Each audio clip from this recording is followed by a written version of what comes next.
அந்த கலைஞரின் மகனாக இருக்கக்கூடிய நான் சொல்லுகிறேன், தர்மம் தன் வாழ்வதனை சூது. I am not prepared to answer you. You are anti-Indian. முடிவு பண்ணிட்டீங்களா? யாருக்கு ஓட்டு போட போறீங்க? குடும்ப அரசியல்ங்கிற பேர்ல நாட்டையே குழி தோண்டி புதைச்சாங்களே அவங்களுக்கா? திமுகங்கிறது ஒரு உணர்வு. கலைஞரே பிறக்கலன்னா, அண்ணாவே பிறக்கலன்னா வேற யாராவது வந்தே ஆக வேண்டிய நிலைமை. நல்ல வேளை இவங்க வந்தாங்க.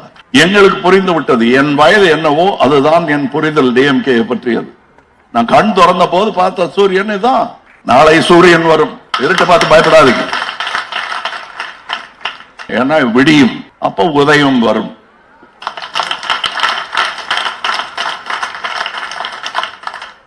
உதயநிதியும் வருவாரு, முதலமைச்சரும்.